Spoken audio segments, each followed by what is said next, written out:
परभणी जिल्ह्याच्या आंबेडकरी चळवळीचा ढाण्या वाघ, संघर्षशील नेतृत्व असलेले आणि रिपब्लिकन सेनेचे उपाध्यक्ष लोकनेते विजय वाकोडे यांचं आज सोमवारी सायंकाळी हृदयविकाराच्या तीव्र धक्क्यानं निधन झाले. मृत्यूसमयी त्यांचं वय 63 वर्षे इतकं होतं. लोकनेते विजय वाकोडे यांच्या निधनानं संपूर्ण जिल्हा हादरून गेला असून आंबेडकरी चळवळ विजय वाकोडे यांच्या विना आता पोरकी झाली आहे. नुकताच परभणीच्या जिल्हाधिकारी कार्यालयासमोरील संविधानाच्या प्रतिकृतीच्या काचेची तोडफोड करत संविधानाचा अवमान केल्याची घटना 10 डिसेंबर रोजी घडली होती. त्याबरोबर विजय वाकोडे हे घटनास्थळी दाखल झाले. तेथील परिस्थिती त्यांनी ओळखून तातडीनं संयमाची भूमिका घेतली.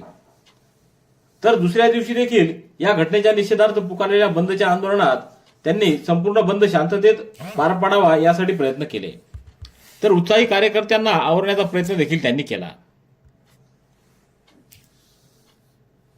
दरम्यान या घटनेच्या पार्श्वभूमीवर पोलीस दलानं ठिकठिकाणी केलेल्या बळाचा वापर आणि केलेल्या कोम्बिंग ऑपरेशनचा तीव्र शब्दात विजय वाकोडे यांनी निषेध केला.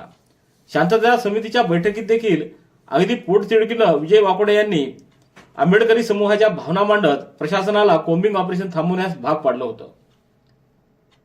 पोलिसांच्या मारहाणीत कारागृहामध्ये मृत्युमुखी पडलेल्या सूर्यवंशी या युवकाच्या निधनानंतर विजय वाकोडे हे अत्यंत आक्रमक झाले आणि त्यांनी या मृतदेहाचं शवविच्छेदन परभणीला न करता छत्रपती संभाजीनगरला करावं अशी आग्रही भूमिका मांडली. तर आज दिवसभर पुकारलेल्या राज्यव्यापी बंदच्या दरम्यान येथील जिल्हाधिकारी कार्यालयासमोर आयोजित केलेल्या धरणे आंदोलनात ते ठाण वाढून बसले होते. तर यावेळी उपस्थितांना त्यांनी जोरदार भाषण करत मार्गदर्शन देखील केलं होतं. सायंकाळी 6:30 वाजेच्या सुमाराला सूर्यवंशी यांच्या अंत्यविधीत